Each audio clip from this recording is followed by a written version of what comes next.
모세는 이제 평생 가나안 땅에 갔으면 좋겠다 그런 목표가 있었어요. 우리도 목표가 있으면 좋겠죠? 또 목표를 정한 사람은 꼭 이루면 좋겠죠. 그래서 모세는 이제 120년을 살았는데 굉장히 건강했던 것 같아요. 죽을 때가 됐어도 성경에 보면 알력과 기력이 쇠하지 않았다. 알력이라는 게 이제 시력이죠. 기력이라니까 이제 몸의 힘입니다. 저도 뭐 120살까지 살고 싶은 건 아니지만 모세의 전례를 쫓아서 기도할 때마다 그런 기도를 드립니다.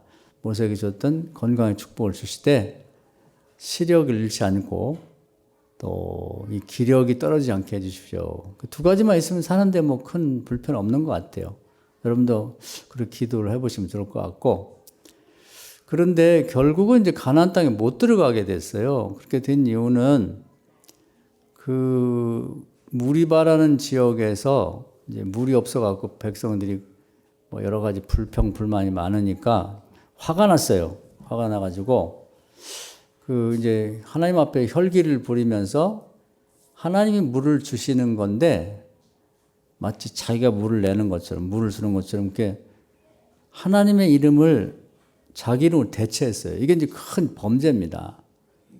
그때 화가 난 이유는 이제 뭐 그전에 가끔 말씀드렸습니다만은 그 바로 직전에 모세와 아론에 대해서 젊은 한 40대 젊은이들이 반역을 일으켰어요. 늙은이들은 물러가라.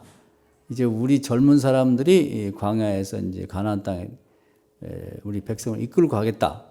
그래가지고 이제 반역을 했다가 뭐 하나님한테 혼나서 뭐 230-40명은 그 땅이 갈라지면서 이게 땅속으로 묻혀서 죽고 또 14,700명 정도는 전염병으로 죽고 또 그걸 앞장섰던 지파의 무덤머리들은 그 화로를 갖다 놨었는데 거기서 불이 나와서 타 죽었어요. 그리고 그 반역했던 사람들이 대부분 보면은 똑똑한 사람들이에요. 뭐 지금 대모하는 사람들을 보면 되게 똑똑한 사람들이 하죠.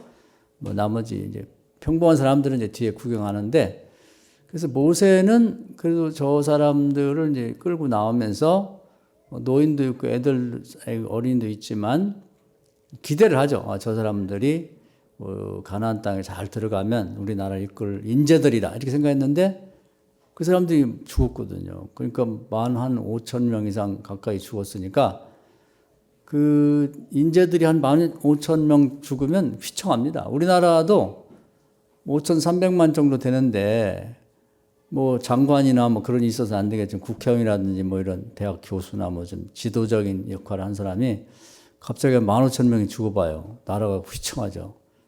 그런 사람들 어디서 구하냐고. 요즘에 뭐 대통령감 하나 구하기도 쉽지 않거든요. 여야를 합쳐도 다음에 대통령이 누가 돼야 되나. 그런데 이게 그런 인재들이 갑자기 인구도 얼마 안 되는데 그때 뭐 장정이 60만 명인데 60만 명 중에 이제 되게 죽은 건데, 그래서 많이 마음이 속이 상했어요. 그들이 잘못해서 죽었지만 지도자 입장에서는 내 죄가 크다. 내가 더 잘했으면 이런 일이 없을 텐데. 그래서 자책감이 굉장히 많았고 우울하고 속상했는데 또 그참에 자기를 이제 엄마처럼 돌봐주던 누이가 있어요. 미리암이라고. 이제 자기 어릴 때에 나일강에 버렸을 때도 그 누이가 이 모세가 이렇게 바구니에 실려갖고 떠내려갈 때 끝까지 쫓아가며 기도했고, 또 공주가 그 바구니를 이렇게 건져가지고 아기를 보면서 어떻게 하나 보니까 왜 그걸 가져왔냐, 이제 시녀들이 그걸 건져왔거든요. 그렇게 화를 내는지 어떻게 하는지 표정을 살폈어요. 갖가지고 아기가 오니까 뭐 신경 안 썼죠, 공주도. 근데 활짝 웃으면서 이렇게 여기서 이렇게 발견된 건 하나님이, 자기들이 믿는 신이 나에게 준 선물이다. 그러면서 걔를 양자로 삼겠다고 했거든요. 그러니까 그 미리암이 또 달려가서 공주님, 이 아기를 키우려면 유모가 필요할 텐데 제가 유모를 소개해도 될까요? 이렇게 해서 자기 엄마를 소개해가지고 엄마가 이제 모세를 데려다가 유모가 돼가지고 키웠죠. 그래서 이제 국가에서는 공주가 주는 사례비도 받고 이러면서 이제 그렇게 하게 된 게 이제 미리암이에요. 그러니까 미리암은 남달리 자기 남동생에 대한 애정을 갖고 있는 거예요. 그러다 보니까 계속 기도하고 뒷바라지하고 나중에 애굽에 그 출애굽하려고 하나님과 또 아론과 같이 갔을 때도 뒤쫓아가서 자기 남편 훌이라는 사람하고 계속 뒷바라지를 했던 거예요. 보이지 않게. 그래서 엄마가 하던 것처럼 뭐 음식도 해서 이렇게 제공하고 뭐 때로는 책망도 해가면서 중보기도 하고 그러니까 거의 뭐 엄마나 마찬가지죠. 그렇게 생각했는데 그때쯤 그 누이가 죽었어요. 장례 치러가지고 이제 이래저래 속이 많이 상합니다. 그럴 때 이제 구름 기둥 움직여가지고 거기다 천막을 쳤는데 다음날 보니까 이제 이렇게 만나는 데서 먹었는데 물이 없어요. 근데 물이라는 건 항상 그렇죠. 이 지하수가 살짝 덮여 있어요. 바위에 덮여 있든지 얇은 바위 아니면 흙에 덮여 있다고. 그 이제 노출되어 있으면 거기 있는 이방 족속들이 거기 와서 털을 잡고 다른 사람이 못 오게 거기다가. 그리고 짐승들이 와서 막 그걸 먹고 더럽히고 그러니까 하나님이 그런 방법을 쓰신 거예요. 지하수가 어디인지 하나님 아시잖아요. 그래가지고 이제 충분히 먹을 만한 곳에 천막을 치게 하고 모세에 가르쳐 준단 말이에요. 저기 지하수가 들었다. 그래서 그때는 이제 바위에 살짝 덮여 있는데 그 바위가 물통이나 마찬가지 이렇게 되어 있는데 하나님이 백성들이 하도 이제 물 없다고 뭐 할 때 말을 너무 고약하게 해요, 백성들이. 그러니까 사람이 말을 잘해야 됩니다. 모세가 지금 속이 상하잖아요. 그래서 자기가 거느린 아주 젊은이들도 많이 죽고 자기 누나도 죽어서 상중인데 좀 말을 가려서 하는데 백성 성경에 나온 대로 제가 얘기를 하면 그런 거예요. 아유, 지난번에 그 고라와 아비람과 온과 그때 전염병을 죽고 그럴 때 같이 죽을 걸 그때 죽으나 물 없어서 여기서 목말라 죽으나 똑같은데 이러면서 모세가 물을 내놔라. 당신 여기까지 데려왔으면 이렇게 말을 하니까 속이 상하잖아요. 그래서 우리가 아무리 속이 상해도 사람이 저속해지거나 추해지면 안 돼요. 생각이란 말과 행동이 막 아주 천한 사람 보면 화가 나면 못 쓸 욕도 하고 막 그냥 승질을 부리는데 그게 굉장히 천박한 거예요. 그리고 그때 범죄를 많이 해. 안 해야 될 말도 막 하고. 근데 이제 그런 얘기를 들으니까 모세가 나이가 제일 많거든요. 제일 어른이고 자기 형하고. 근데 아직 말하자면 어린 것들이 막 대고 막 대들고 그러니까 화가 막 머리카락이 난 거예요. 그래가지고 하나님께 기도했더니 하나님이 아닌 게 아니라 또 거기 물을 준비해서 저 바위에 가서 소리치면 물이 나올 거다. 그렇게 말씀을 주셨거든요. 근데 막 지금 화가 나가 죽을 것 같아. 그러니까 지팡이를 들고 다니는데 바위에 가가지고 막 바위를 막 부서지라고 치면서 물이 나와라. 그 물이 나왔어요. 그래서 이제 두 가지 잘못이에요. 말로 명령하라면 명령해도 지팡이로 때리라면 때려야 되는데 때리라고 안 했는데 화가 나니까 이 분을 못 참아서 막 분풀이를 한 거죠. 그런 다음에 말을 결정적으로 실수한 거예요. 그래, 내가 너희를 위해서 물을 내랴? 자, 먹어라. 이렇게 된 거예요. 자기가 물 내는 거 아니거든요. 하나님이 내는 거지. 그래서 이게 굉장히 이게 우리가 실수하기 참 좋은 거예요. 하다못해 누가 뭐 밥을 샀다. 근데 본인이 지금 바빠서 못 왔어. 그럼 A라는 사람이 밥을 샀는데 B라는 사람이 거기 참여해가지고 이거 내가 사는 거야? 먹어? 이렇게 말하면 안 되잖아요. 사람끼리도. 이 밥을 지금 누가 사는지 이 물을 음료수 하나라도 커피 한 잔을 사면서 이거 누가 돈 내고 누가 사주는 건지를 밝혀야죠. 그 마치 하나님이 물을 주시는데 모세 자기가 물을 내는 것처럼 그렇게 했단 말이에요. 남의 공을 가로챈 거예요. 그리고 거기 보면 너는 왜 하나님의 거룩함을 나타내지 않았냐. 즉 목마른 사람들을 신경 써서 하나님이 하늘에 계신 왕이 백성들 사람들 보잘것없는 걸 신경 써가지고 물이 어딘지를 찾아가고 물을 마시게 냈으면 이거 하나님 물을 내주시는 거야. 이렇게 말해야 되는데 그래 내가 물을 내랴? 그 물을 냈다 어떻게 할래? 마셔라. 이것들아. 이렇게 돼버린 거죠. 하나님은 이걸 가장 나쁘게 생각해요. 이 남의 공을 가로채는 거. 영광을 가로채는 거. 그럼 사람들이 하나님 감사합니다 찬양하고 해야 되는데 그런 사람들의 칭찬과 감사를 자기가 가로채는 거죠. 예를 들어서 뭐 사장님이 뭐 돈을 내고 직원들이 오늘 가서 회식시켜. 그래서 제일 좋은 뷔페 가서 뭐 요즘 뷔페가 얼마씩까 하나 모르겠는데 하여튼 뭐 5만 원짜리를 잘 먹여. 내가 다 내고. 하여튼 끝나고 난 다음에 커피 마신다면 커피까지 쏴라. 이렇게 해서 냈단 말이에요. 근데 거기에 이제 과장 때문에 되는 사람이 이거 내가 내는 거야. 마음껏 먹어. 신경 쓰지 말고. 그럼 사람들이 아우 과장님 너무 최고예요. 뭐 요즘 경기도 어려운데 이렇게 신경 써주셔서 큰 돈을 써서 어떻게 해요. 박수를 치고 뭐 우리 박수합시다. 감사합니다. 그렇지? 이렇게 하고 자기가 차지하면 안 된단 말이에요. 거기에 사장이 눈에 띄지 않지만 이게 내가 아니라고. 이거 내가 내는 거 아니야. 사장님이 내는 거지. 이렇게 해야 된다는 거예요. 인간관계에서도. 하나님과 우리 사이에 이 부분이 명확해야 됩니다. 이걸 가로채게 되면 어물쩡하게 자기가 내는 것처럼 칭찬을 자기가 받아버리면 자기가 원하는 목표에 도달 못해요.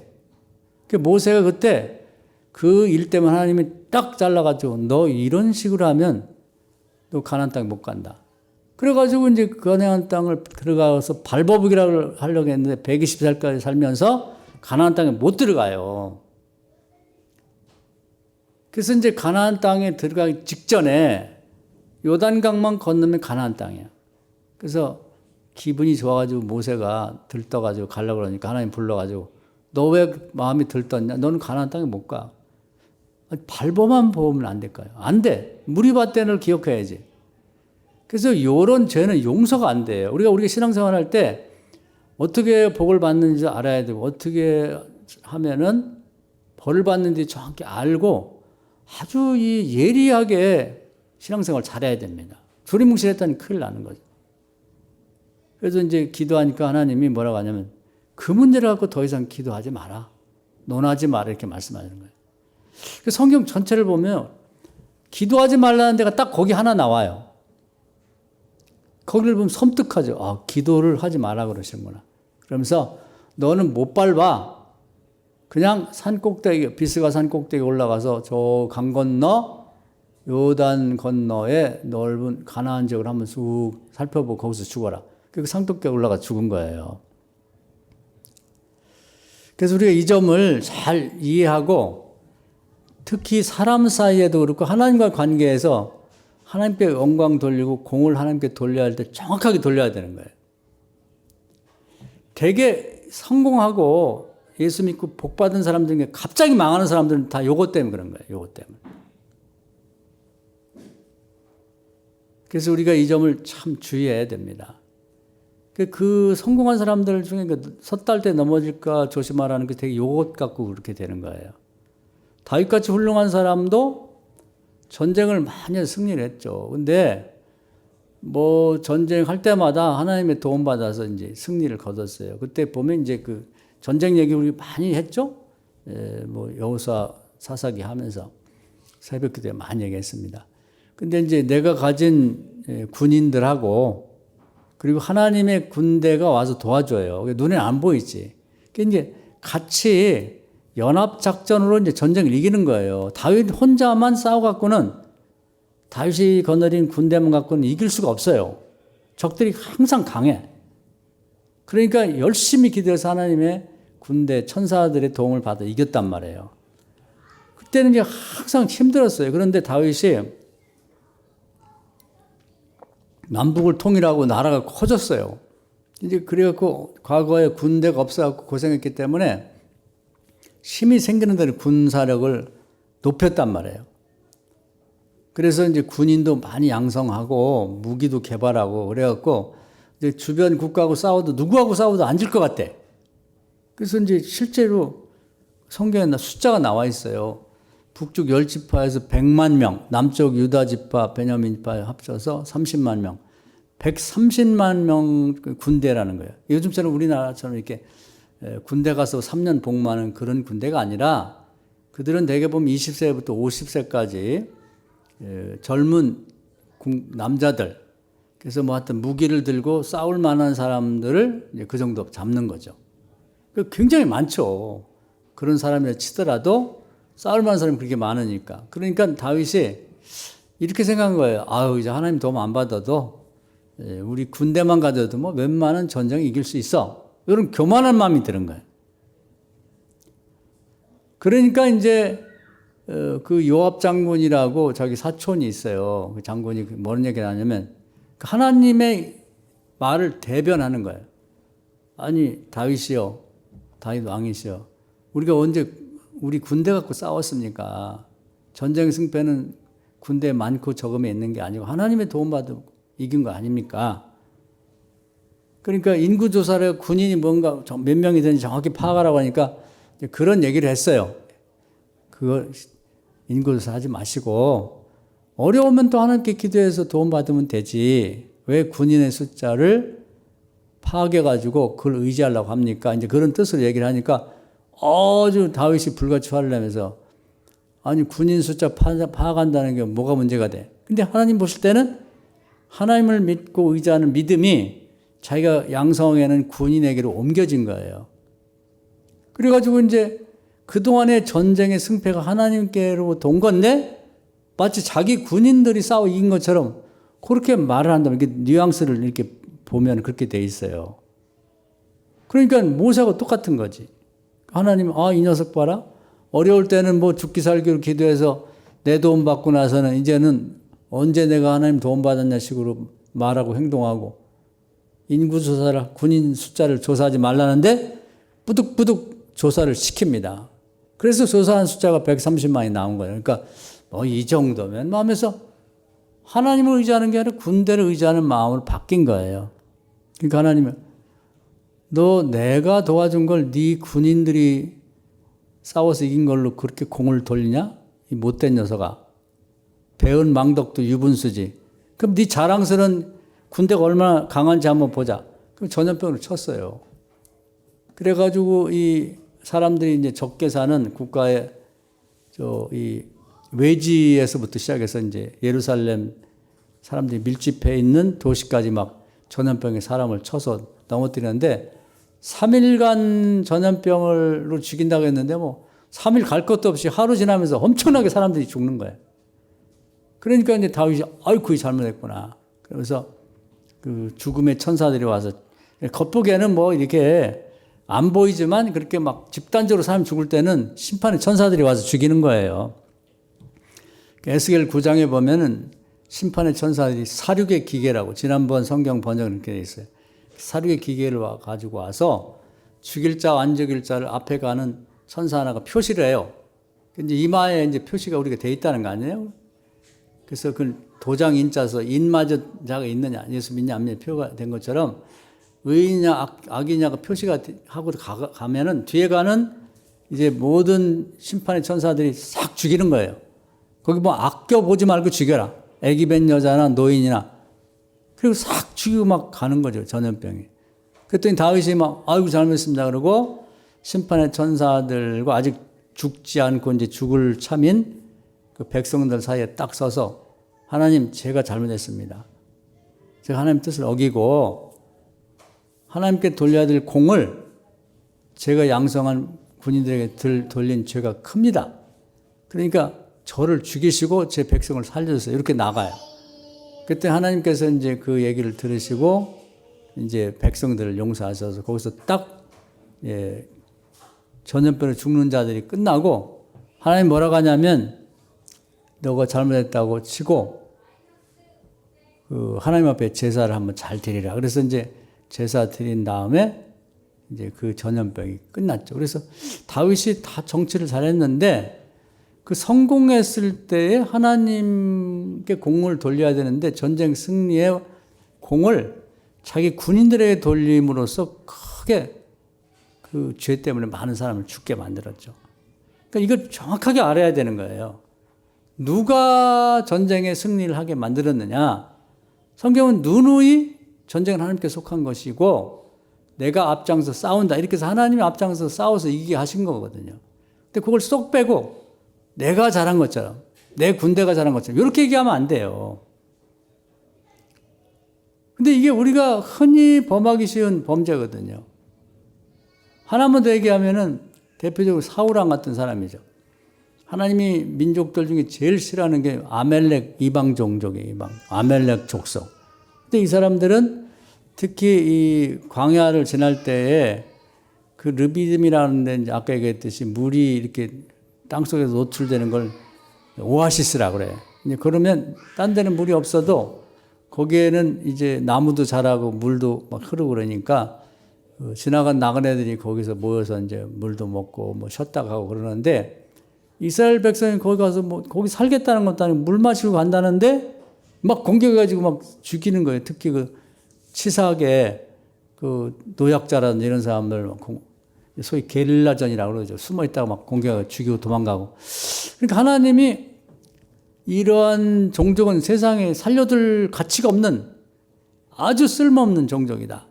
그리고 그때도 일반 이제 싸워가지고 이제 이기기도 했는데 하나님 뭐라고 했냐면 출애굽 17장에 내가 이 민족은 반드시 세상에 진멸해서 없애겠다. 그렇게 맹세를 하셨어요. 그래서 그것이 이제 계속해서 이스라엘 백성들에게 그 얘기가 전해졌고 가나안 정착한 다음에 이제 아말렉 족속하고 싸우게 됐는데 하나님이 사울왕에게 그랬거든요.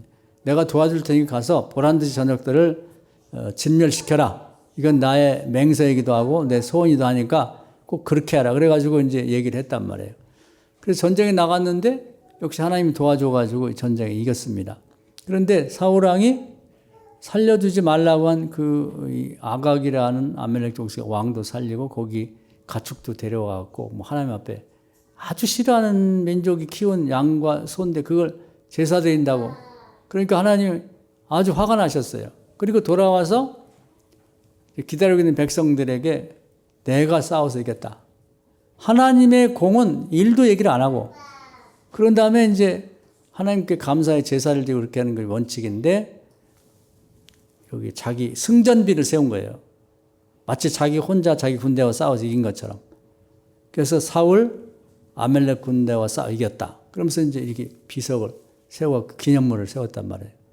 그러니까 정말 비양심적이죠. 이 전쟁의 승패를 하나님께서 결정하셨고 도와줘서 이겼는데 하나님 얘기는 쏙 빼버리고 자기가 잘나서 한 거예요. 그래가지고 이제 사무엘 선지자를 하나님 보냈어요. 그래서 책망을 합니다. 이게 뭔 짓이냐 그러니까. 뭐가 어때서 그러냐. 아니 하나님께 영광을 돌려야지 전쟁에 하나님이 승리한 건 당신이 한 거냐. 그러니까 뭐라고 하냐면 백성들이 있는데 그런 얘기 하지 마라. 창피하게. 없는데 얘기하고 그러면서 잘못을 시인을 안 해요. 그래서 하나님이 이제 그 날에 그 폐위를 시켰습니다. 그 자리에서 즉시 사무엘 선지자를 통해서 당신은 지금부터 왕이 아니다. 그래서 사울 왕이 몇 년 동안 더 정치를 했지만 하나님이 인정하지 않는 빈 껍데기 왕이었단 말이에요. 그리고 사무엘을 바로 시골에 보내가지고 다윗의 기름을 부어서 왕을 삼고 이제 다윗이 커야 되니까 그 기간 동안만 임시로 사울 왕이 왕 노릇한 거죠. 호수아비 왕이라고 보면 되죠. 그러니까 하나님께서는 이사야 42장 8절에 절대로 영광을 누구하고도 나누지 않는다. 그 영광이라는 건 무게라는 거하고 어원이 같아요. 그 하나님의 공으로 이루어진 일들에 대해서 하나님께 영광을 돌리지 않고 모세가 됐든 다윗이 됐든 사울이 됐든 그걸 자기가 차지해버리면 마치 자기가 다 한 것처럼 그런 것은 가장 하나님 볼 때 정말 못된 행동인 거죠. 그래서 이걸 우리 믿는 사람들이 조심해야 됩니다. 조심해. 그렇지 않으면 이제 우리도 똑같은 벌을 받을 수 있는 거예요. 특히 성공했을 때 조심해요. 성공했을 때. 뭐 성공하지 않았을 때야 뭐 그렇게 영광 뭐 빼앗고 뭐 공을 자기가 차지할 것도 없지만 성공했을 때는 주변 사람들이 막 칭찬하고 뭐 격려하고 대단하시다. 어우 대단하시네. 뭐 천재다. 뭐 타고난 무슨 뭐 성품이다. 뭐 재주다. 뭐 별소리를 다 하면서 이제 사람들은 이게 칭찬을 듣기 좋아하니까 기분 좋으라고 막 해대거든요. 요걸 조심해야 돼요. 내가 그렇지. 이렇게 하면 안 되는 거지. 정말 조심해야 되는 거예요. 그래서 아주 훌륭한 분들은 요걸 정확히 알고 있는 거예요. 그래서 제가 자주 소개하는 베드로전서 3장 15절에 보면 이런 좋은 일을 하게도 성공해야 되는 계기가 무엇인지를 묻는 자들에게 미리 답변을 준비했다가 말을 해라는 거예요. 안 그러면 자기 잘난 얘기를 하는 거예요. 내가 물을 냈다. 내가 전쟁에 승리했고 우리 군대들 봐라 말이야. 130만 명이다. 이번 전쟁 그동안 아멜렉하고 싸워서 늘 패배했지만 내가 가서 우리 병사들하고 이겼다. 야 빨리 그 승전비를 세워서 내 이름을 좀 세상에 알려라. 이렇게 된다는 거야. 이게 대부분이. 성공했을 때 다 넘어져요. 여기에 넘어지는 거죠. 성경에 보면 이렇게 넘어진 사람이 굉장히 많아요. 그런데 이제 구약에 보면은 성경을 가장 많이 읽고 성경에 실력이 많은 사람이 에스라예요, 에스라. 그러니까 우리가 지금 보고 있는 구약 성경의 이런 모습, 어떤 체계, 내용을 정리한 사람이 에스라입니다. 그래서 바벨론에 포로로 잡혀갔을 때 한 70여 년 동안 낮에는 노예니까 일하고 밤에 시간 내고 사람들이 돈 받아서 이 성경을 정리한 거거든요. 그러니까 성경을 얼마나 많이 읽었겠어요. 거기서 이 양반이 깨달은 거야. 야, 이거 정말 조심해야 하는구나. 조금 성공했다고 하나님께 영광은 돌리지 않고 자기가 잘난 것처럼 했다는 큰일 난다. 그래서 이제 제가 이건 꼭 한번 소개를 하고 싶은데요. 한번 지금 성경을 접어놓고 스가랴서 에스라서 구약성경에 보면은 에스라가 있어요. 느헤미야 에스라 7장을 보겠습니다. 에스라.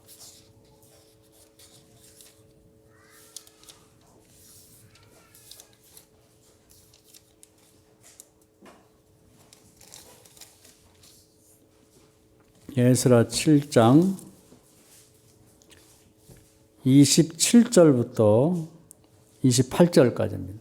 한번 찾아보세요. 구약성경 720쪽.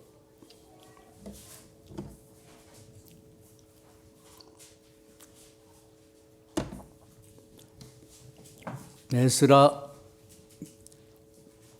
7장 27절, 28절, 720쪽쯤 됩니다. 다 찾아보세요. 이게 굉장히 중요합니다. 우리 인생을 성패를 가름할 수 있는 27절입니다. 우리 조상들이 하나님 여호와를 송축할지로다. 그가 왕의 마음에 예루살렘 여호와의 성전을 아름답게 할 뜻을 두시고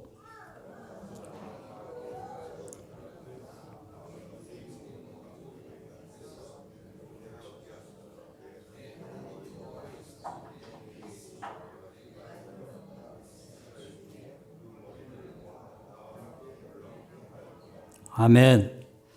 이 얘기가요, 정말 중요한 거예요. 이게 그냥 읽으면 별 얘기 아닌 것 같은데, 에스라가 이제 이 바벨론에 있다가 예레미야 예언에 따라서 이제 70년 만에 이제 고국으로 돌아올 때 아주 중요한 얘기를 합니다. 뭐냐면 그 당시에 그 페르시아 왕이 이제 돌아가라고 해서 오는데, 그때 이제 기왕에 돌려보낸다고 하면서, 기왕에 돌려보낼 때 이제 옛날에 그 성전, 예루살렘에 있던 솔로몬의 성전에 있던 하나님께 이제 뭐 떡을 바치던 그릇도 있고 뭐 촛대도 있고 그런 성전에서 쓰던 금그릇, 은그릇, 노쇠그릇 같은 것들을 옛날에 바벨론에 와서 침공할 때 그걸 커다란 자루에다 다 몰아가지고 가버렸어요.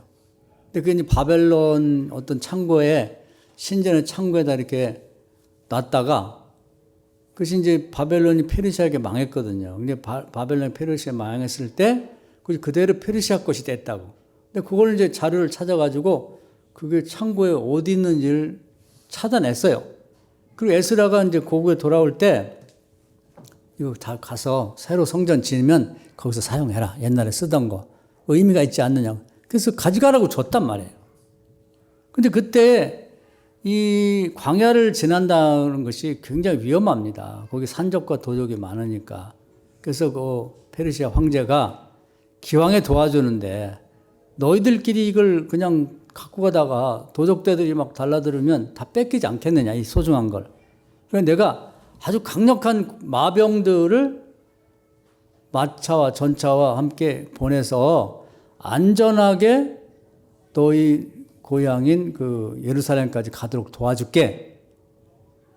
그런데 에스라가 걱정이 되는 거예요.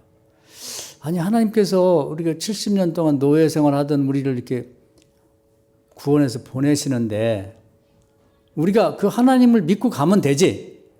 전쟁에 그동안 얘기를 계속했습니다만 하나님의 군대 장관이 인도를 하면서 안 보이는 천사들이 하나님 군대라 그러죠. 하나님 군대를. 이렇게 같이 가주면 되지 않겠는가.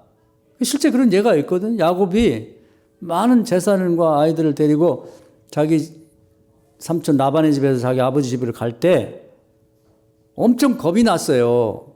근데 산적들 도둑들이 공격을 안 해. 매일매일 너무 걱정하고 막 애들은 철없이 뭐 좋다고 가는데 자기는 간이 콩알만 하고 막 간이 녹는 건데 애간장이 타는 것 같으니 하나님 너무 불쌍해서 영적인 눈을 딱 떠드는데 보니까 눈이 보이지 않는 하나님 군대가 양옆에 같이 걸어가고 있는 거예요. 뭐 하는 군대입니까? 그러니까 우리는 하나님의 군대다. 마하나임이다.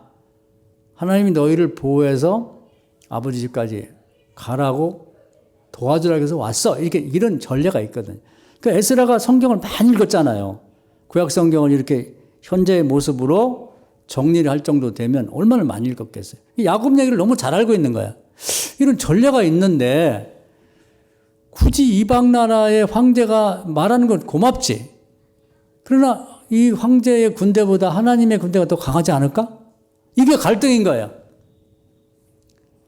그래서 이제 어떻게 생각하면 이것도 하나님 뜻이니까 황제가 도와주라고 하는 것도 뭐 하나님의 뜻일 수 있지 않을까? 또 한편에 생각하면 아니야.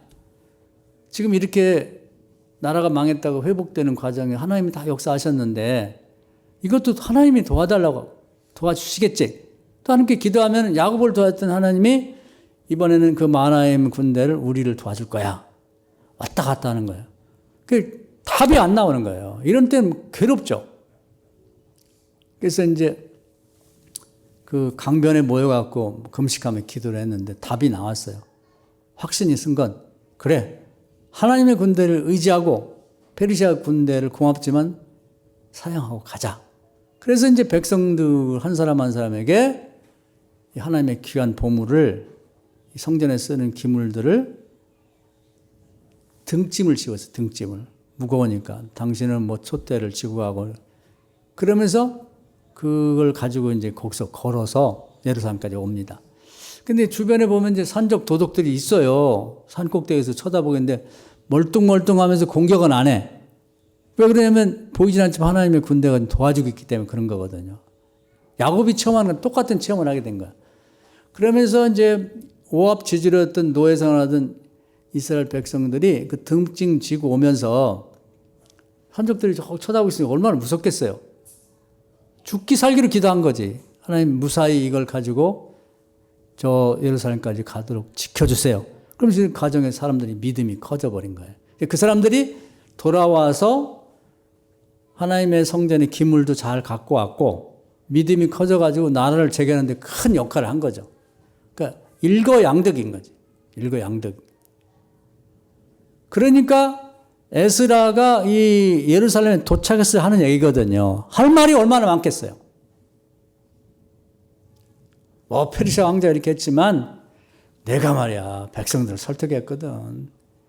자기 믿음 대단하다고. 그런 얘기가 할 게 많아요. 그리고 지금 구약 성경을 정리해 갖고 왔거든. 내가 뭐 70년 동안 낮에는 일하고 밤에는 진짜 눈에 핏발이 서도록 열심히 성경 연구해서 가져왔어, 이 성경책.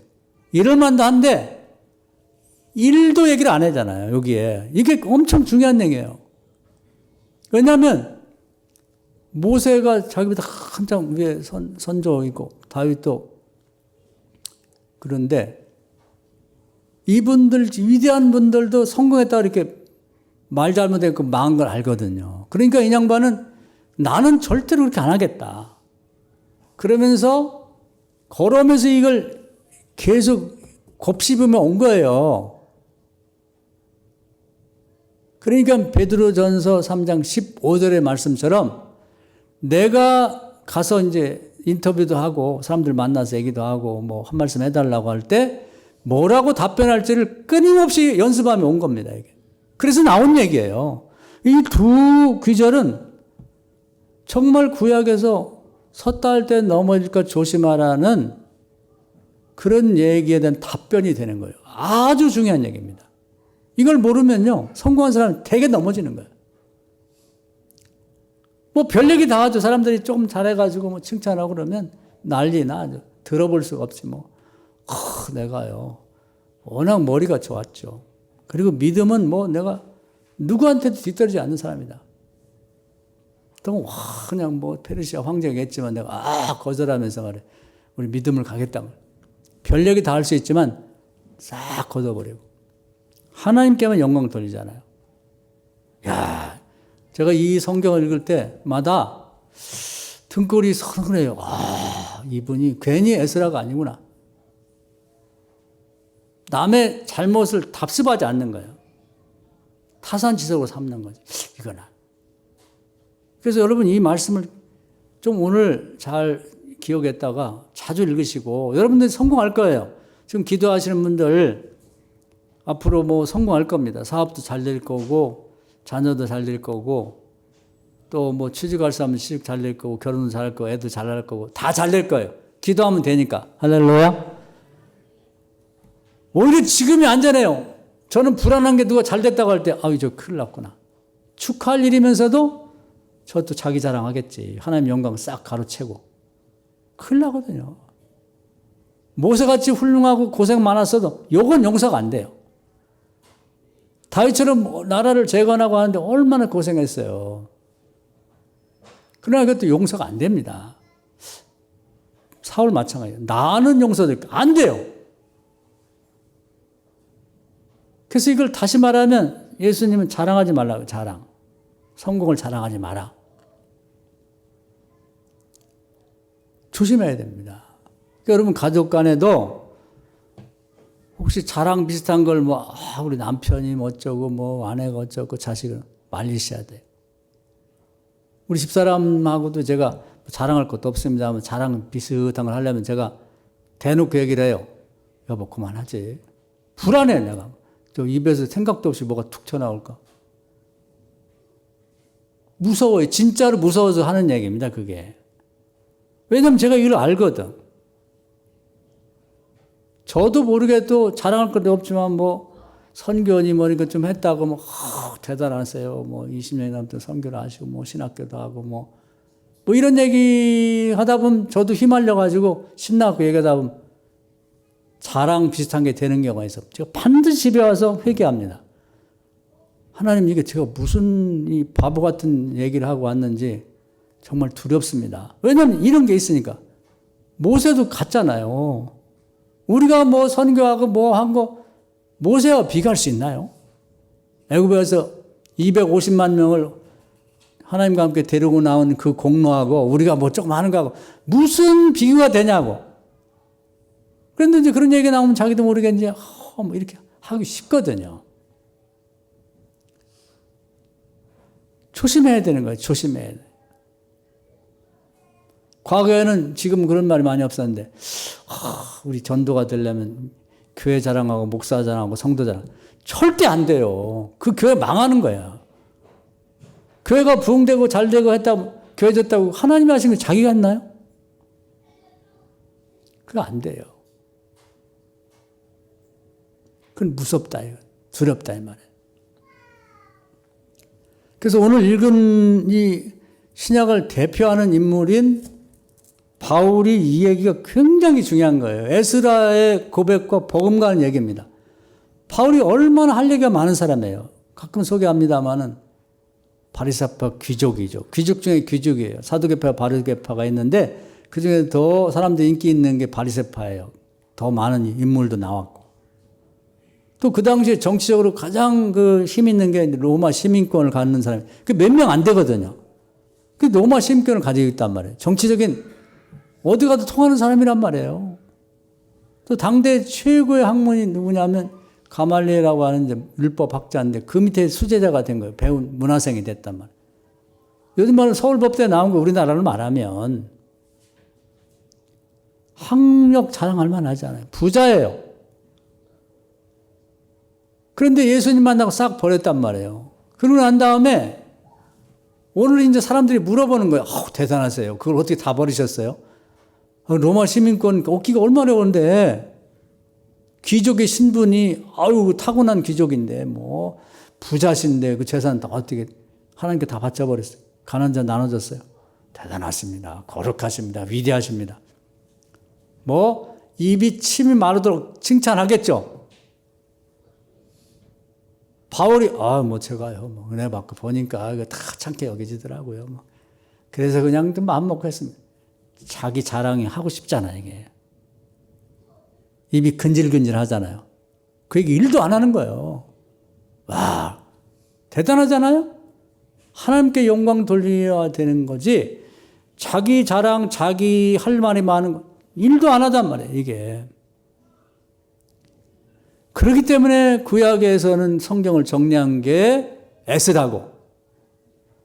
우리가 잘 몰라서 모세 이런 사람 중에 얘기하지만 하나님 말씀을 받은 사람들이고 그걸 잘 정리해서 현재 이 구약 성경을 만든 사람이 에스라예요.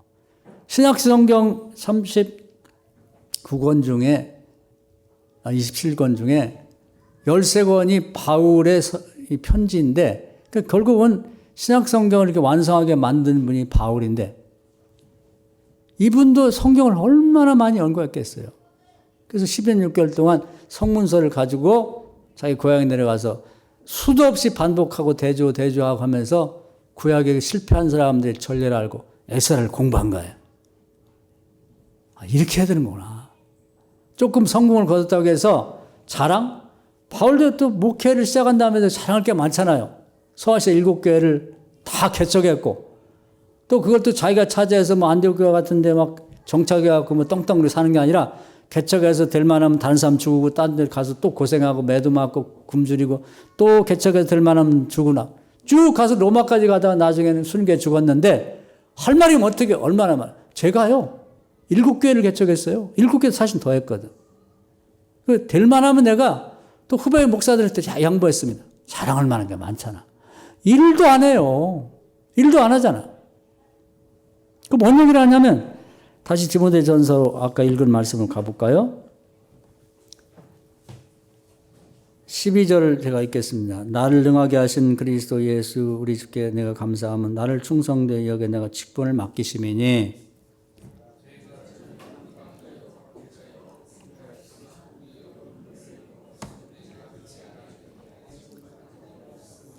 자기의 부족하고 보잘것없는 진실을 얘기하는 거예요.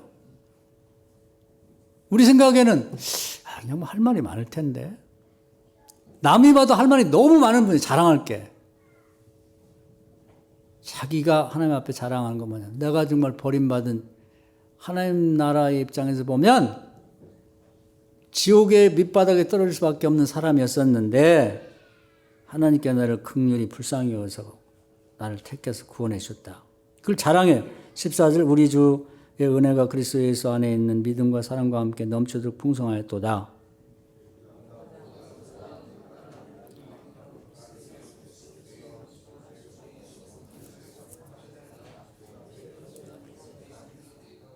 예, 자기가 죄인 중에 괴수 우두머리라 그 말이죠.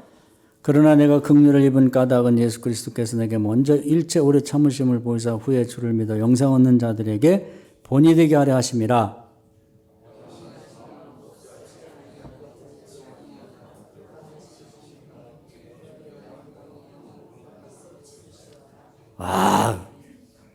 정확하게 알고 얘기하는 거예요.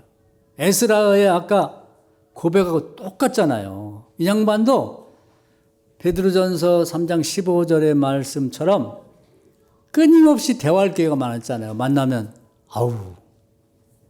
그 로마 시민권도 버리셨다며요. 재산도 다 팔아 나눠줬다며요. 그리고 가말리엘 문화의 최고 율법학자에서 납비가 되셨다며.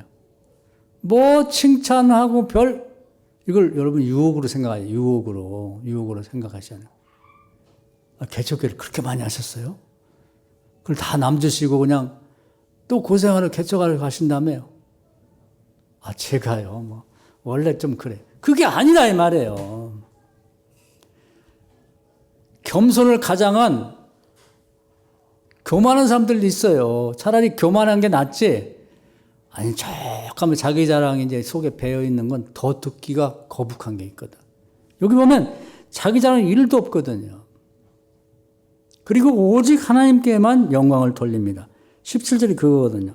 영원하신 왕 곧 썩지 아니하시고 보이지 아니하시고 홀로 하나이신 하나님께 존귀와 영광이 영원무궁토록 있을지어다 하면 하나님께 영광을 돌리잖아요. 여기 자기 자랑이 1도 없어요. 그래서 이분이 위대한 거예요. 그래서 이분이 성경을 정말 연구한 많이 한 거예요. 어떤 사람들은 성경 많이 읽었다는 사람 중에 저도 어떤 목사님이 우리 교회 한번 제가 얘기했죠. 우리 교회 은퇴 목사님들 이렇게 모셔가고 대접한 일이 있는데 저 그때 이제 설교를 해야 되니까 설교했는데 어떤 목사님이 전화를 했어요. 은퇴 목사님이. 그러면서 오늘 설교 잘하더만요. 그러면서 자기 자랑을 싣고 전화한 거예요. 나요 성경 500독 했어요. 그냥 아무 의미가 없는 의미가 500독 한 거 뭔 자랑해요. 그래서 이 양반도 500독 더 해야겠구나 그런 생각이 들었어요. 정말 그랬으면 에스라처럼 해야죠. 바울처럼 해야죠. 남들이 나에게 말하지 않아도 그렇게 성경을 많이 읽으셨다면 그렇게 얘기했을 때 나는 뭐라고 답변을 하지? 그것도 하나님의 은혜거든요. 이렇게 답변을 준비해서 말해야지. 100번을 물어도 1000번을 물어도 또 자기 아들이나 딸이나 부인 우리 목사님 우리 남편은요. 성경을 500도는 여보 당신 그 입을 닫아요. 나 죽이려고 하는 얘기야? 좀 그만하자고. 이렇게 말을 해야 되는 거예요. 옆에서 더해. 이거 안 된다니까. 그래서 우리는 이 구약과 신약을 통해서 이것 때문에 너무 많은 사람들이 무너지고 잘해놓고 벌 받으니까 정말 조심해야겠다 하는 생각을 갖고 이것은 오늘까지는 모르고 살았고 여러분 자신도 잘 모르고 말씀을 잘 모르면 실수를 하게 마련이에요. 그래서 이걸 아주 칼로 이렇게 면도칼을 자르듯이 하나님 하신 것은 절대적으로 하나님의 주체를 밝혀야 돼요. 대단하시네. 아니에요. 그렇게 말씀하면 안 되죠. 하나님이 하신 거죠. 하나님 은혜입니다. 제가 뭘 잘났습니까? 저는 핍박자고 행악자고 죄인 중에 괴수지. 제가 뭘 잘나요? 하나님의 은혜로 여기까지 온 거예요. 바울은 그 점에서 명확하단 말이에요. 명확해. 그래서 오늘 연습해 두셔야 돼요. 그래서 우리 성도님들도 자랑거리가 있겠죠. 자랑거리가 있고 여러분 자녀들 손주들도 자랑거리가 있고 사람들이 다 생각 없이 근데 저건 마귀의 음성이라고 생각해요. 아들 대단하세요. 딸도 대단하고 손주가 대단. 이게 위험한 거고요. 그러니까 요즘에 사람들이 싫다는 거 아니에요. 손주 자랑 할머니들이 주로 많이 하는데 옛날에는 돈 10,000원 내고 손주 자랑 하라고 그랬는데 지금은 돈 걷어줄 테니까 제발 좀 자랑하지 말라는. 그 정도로 싫어하는데 왜 거기다 자꾸 자랑하냐 이 말이에요. 하지 말라는 거지. 절제를 해야 돼요. 절제. 정말로. 그리고 이제 또 하나 더 얘기하면 자랑하면요. 마귀가 역사를 해요. 마귀가. 욥기를 보면 하나님이 욥을 자랑했더니 질투가 나가지고 별소리를 다 해. 막. 그리고 공격하잖아요. 공격. 자식도 죽이고 자식 자랑거리였거든. 재산이 많았거든. 재산 싹 날려버리잖아요. 건강. 나는 병 하나도 없어. 건강검진 받을 때마다. 머리끝부터 발까지 병이 걸렸단 말이에요. 부인, 우리 부인은 현숙하고. 그 여자가 남편 보고 차라리 하나님 욕하고 죽으라고 도망갔잖아요.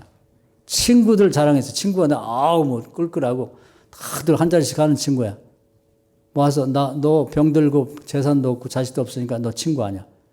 버림받았다 이 말이에요. 그러니까 옛날에는 뭐 세속에서는 그런 게 있었어요.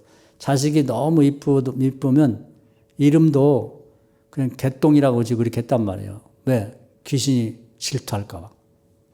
그게 현명한 거예요. 자식도 정말 이쁘면 재워놓기 이뻐하라는 거예요. 가갖고 막 우리 애기 이쁘다. 그게 다 바보들이 아니라 현명한 사람들이 그렇게 한 거예요. 그래서 오늘은 우리가 잘하는 것도 격려하고 해야 되겠지만 신앙생활 열심히 해놓고 망하는 사람들이 많아요. 그래서 이제 그 부분을 제가 명확히 가르쳐 드리니까 지금 이제 오늘 집에 가셔서 지난 과거를 쭉 이렇게 회상해 보시면서 내게 있었던 모든 것들이 하나님 은혜였고 혹시 누군가 내가 잘 나가는 걸 보고 칭찬하면 내가 뭐라고 답변할지를 준비를 하셔야 돼. 한 번 준비하고 잊어먹고 까먹어요. 몇 번을 자꾸 되뇌면서 에스라처럼. 에스라에게 100번, 1000번을 물어 똑같은 얘기합니다. 하나님 은혜죠. 아니죠. 뭐 에스라 선생님이 잘하셔서. 왜 그런 얘기 하세요? 그건 저를 칭찬하는 게 아니라 저 망하라고 하는 일입니다. 절대 그런 말씀하면 안 됩니다. 제발 부탁인데 그런 말씀하지 마세요. 아내가 혹시 그러면 여보 그만하지. 왜 그런 얘기를 해? 이렇게 말을 하시는 것이 서로를 사랑하는 거예요. 그런데 모르면 사랑해 그러면서 하는 짓이 남편 죽으라고 하는 짓을 하면 안 되잖아요. 바울에게 100번 1000번을 물어봐도 자기 자랑이 없어요.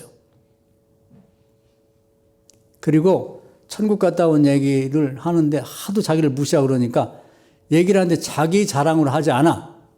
내가 아는 어떤 분이 잠깐 주고 천국에 3층 정관 갔다 왔는데 이런 얘기를 하더라. 이렇게 말하지 내가 뭐 잘해.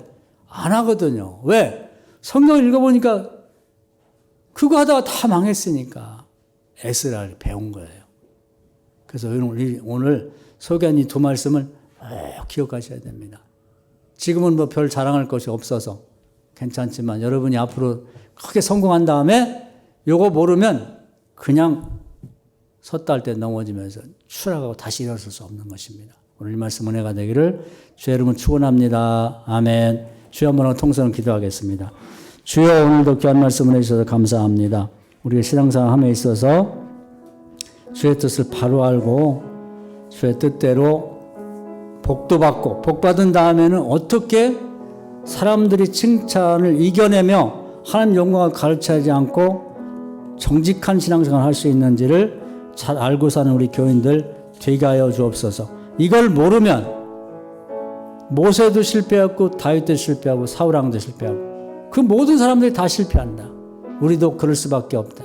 그걸 꼭 기억하고 이 올무에 함정에 빠지지 않도록 주여 인도하여 주시옵소서. 예수님의 이름으로 간절히 기도하옵나이다. 아멘.